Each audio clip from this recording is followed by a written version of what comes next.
Olá, sejam todos e todas muito bem-vindos e bem-vindas. Eu sou Beto Ramos e esse é o programa Café com Espiritismo.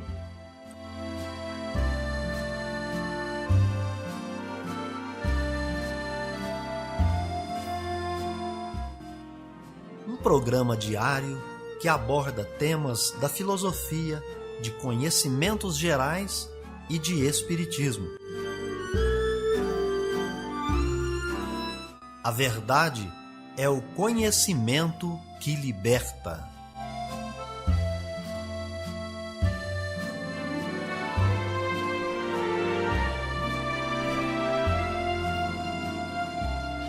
Olá, bom dia para você que começa a semana comigo. Hoje é 27 de setembro, segunda-feira, e está no ar Café com Espiritismo. Notícias, informações, dicas importantes e mensagens você acompanha só aqui no Café com Espiritismo. E nós já trazemos para vocês as efemérides, os fatos históricos, as personalidades e o dia na história.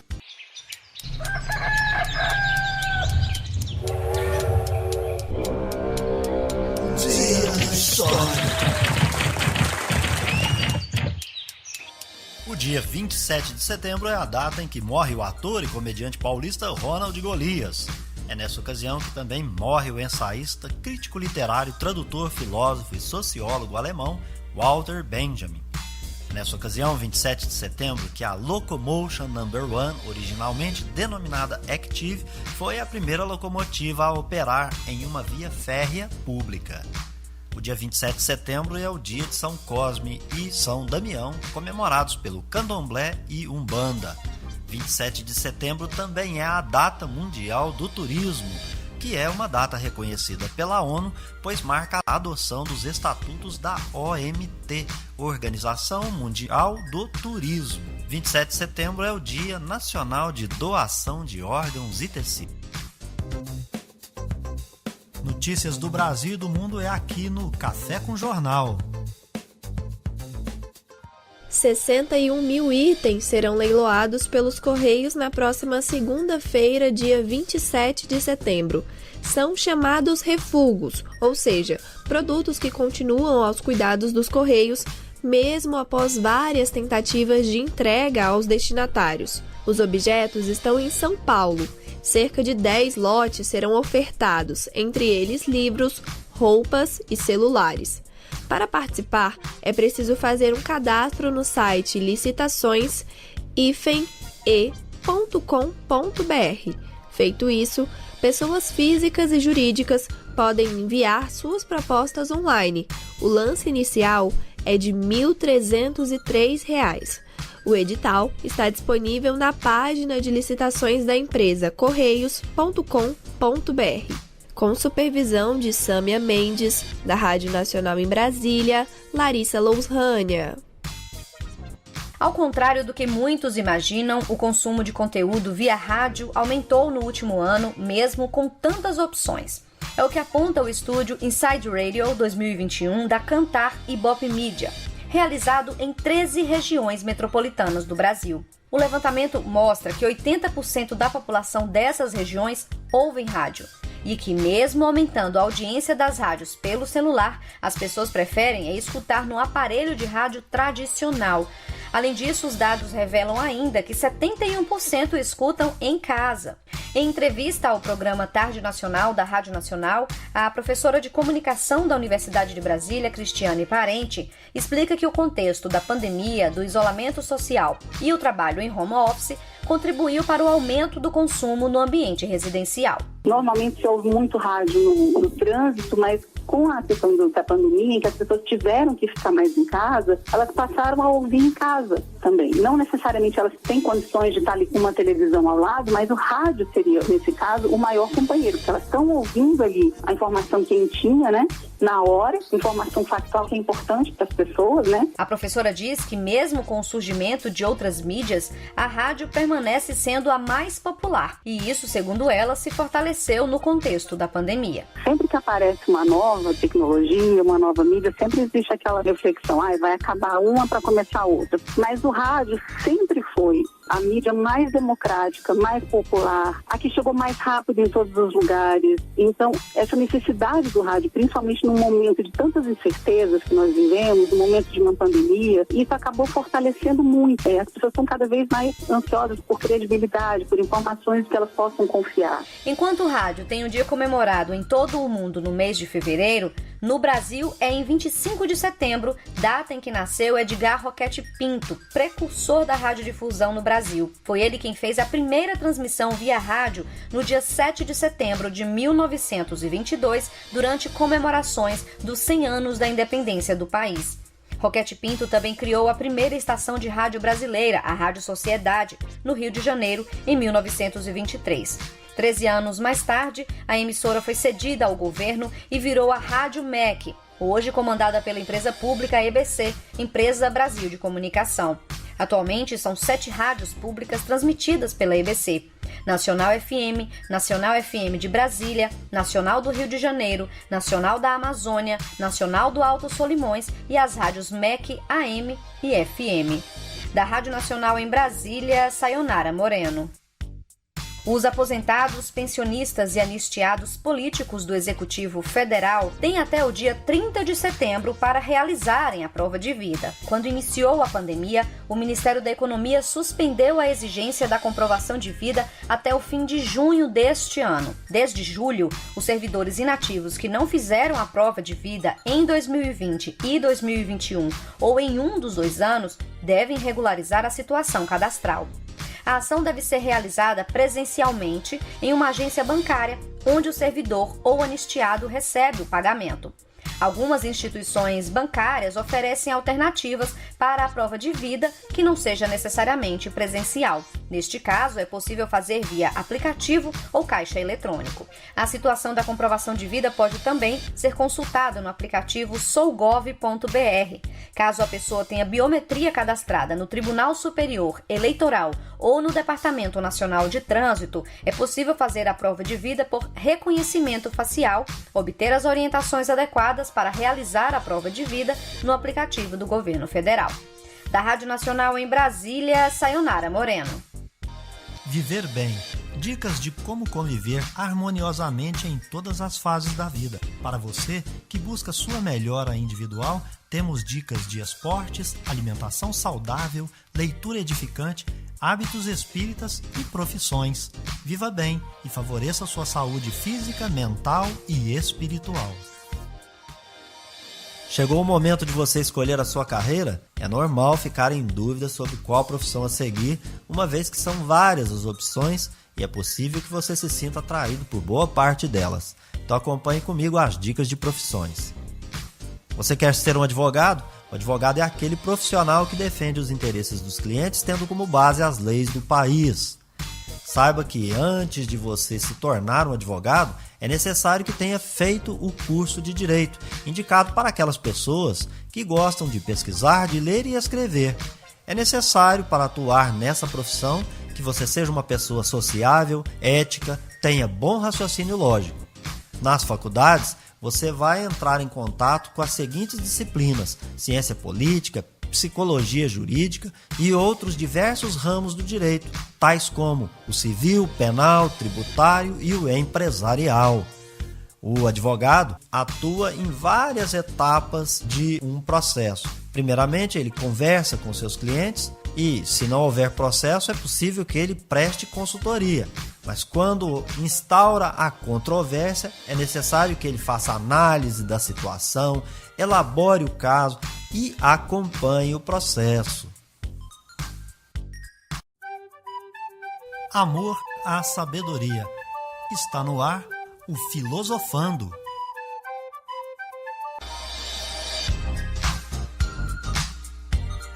Várias teorias sobre o significado e a natureza do mundo, desenvolvidas pelos filósofos conhecidos como pré-socráticos, se aproximam das teorias desenvolvidas no século XX. Você sabia? Os gregos, no entanto, chegaram a essas concepções pensando muito, mas sem o acelerador de partículas. Sócrates foi um filósofo que viveu na cidade-estado de Atenas entre os anos 470 a 399 a.C. Muitos contemporâneos de Sócrates pensavam em assuntos como drama, história, astronomia ou filosofia. Sócrates era filho de pai pedreiro e mãe parteira. Sua esposa Xantipa era vendedora de legumes. Ele dizia sempre que não sabia de nada. Conta-se que o oráculo de Delfos, em razão da sua afirmação, declarou que Sócrates era o mais sábio dos homens da Grécia. Seus discípulos eram influenciados a discutir ideias e a argumentar. Sócrates estava convicto de que a sabedoria ética reside no eu, que virtude é conhecimento.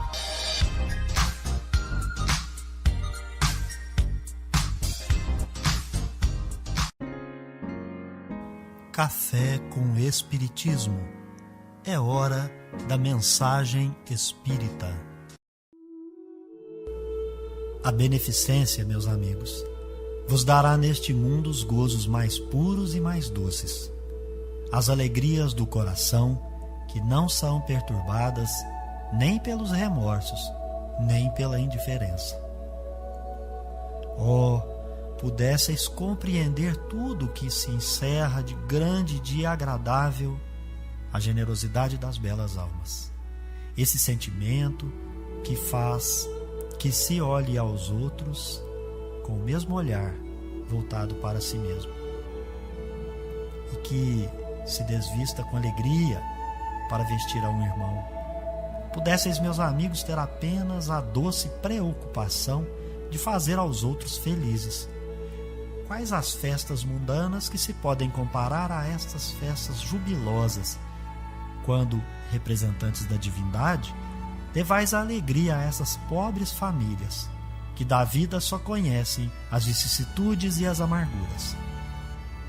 Quando vedes esses rostos macilentos brilharem subitamente na esperança, porque desprovidos de pão, esses infelizes e seus filhos, ignorando que viver é sofrer, gritavam, choravam e repetiam essas palavras, que como finos punhais penetravam o coração materno. Tenho fome. Oh, compreendei quanto são deliciosas as impressões daquele que vê renascer a alegria onde, momentos antes, só havia desespero. Compreendei quais são as vossas obrigações para com os vossos irmãos. Ide ao encontro do infortúnio, ao socorro das misérias ocultas, sobretudo que são as mais dolorosas. Ide, meus bem-amados, lembrai-vos dessas palavras do Salvador. Quando vestirdes a um destes pequeninos, pensai que é a mim que o fazeis. Caridade, palavra sublime que resume todas as virtudes, és tu que deves conduzir os povos à felicidade. Ao praticar-se, eles estarão semeando infinitas alegrias para o próprio futuro, e durante o seu exílio na terra, serás para eles a consolação, o antegozo das alegrias que mais tarde desfrutarão, quando todos, reunidos, se abraçarem no seio do Deus de amor.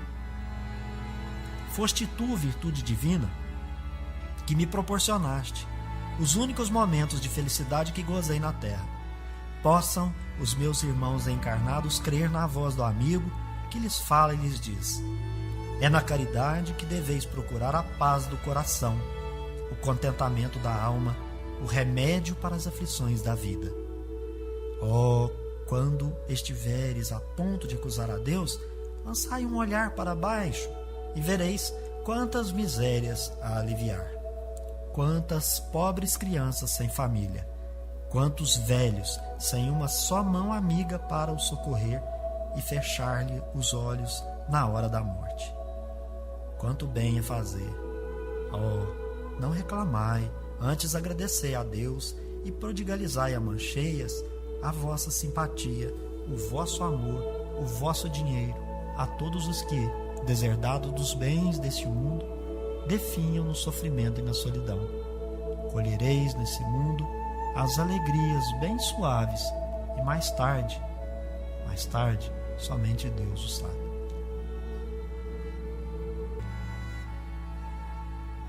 O Evangelho segundo o Espiritismo traz um belo texto que exige de nós esta reflexão.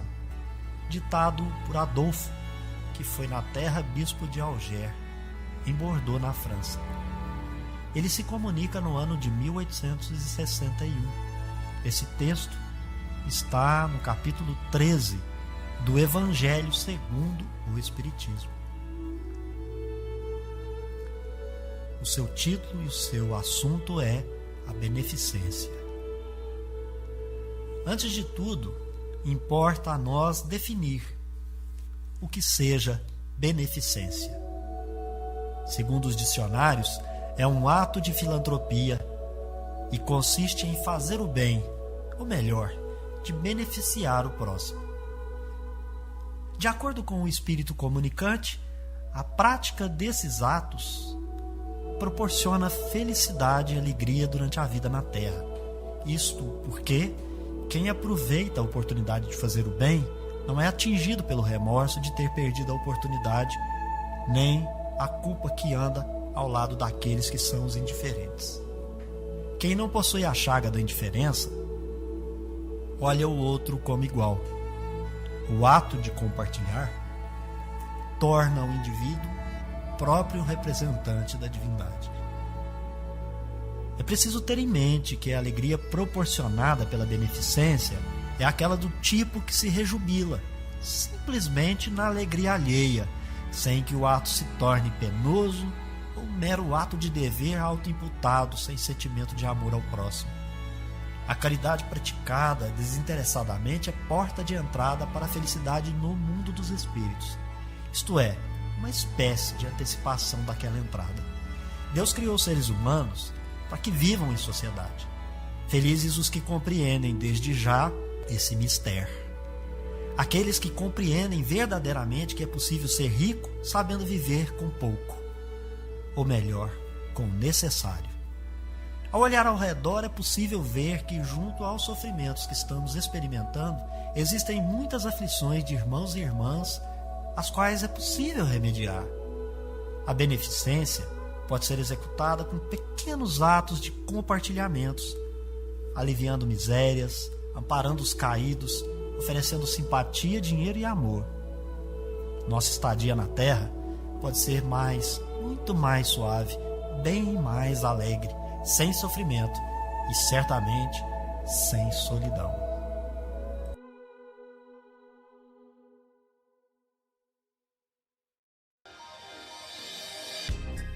É isso então, pessoal. Se inscreva no nosso canal, deixe sua impressão em comentário. Um forte abraço e até o próximo Café com Espiritismo. Fui! Este foi o nosso programa Café com Espiritismo. Um oferecimento de Instituto Revelare. Se inscreva em nosso canal, acione o sino das notificações e se torne membro para apoiar os projetos. Nós nos encontramos no próximo episódio.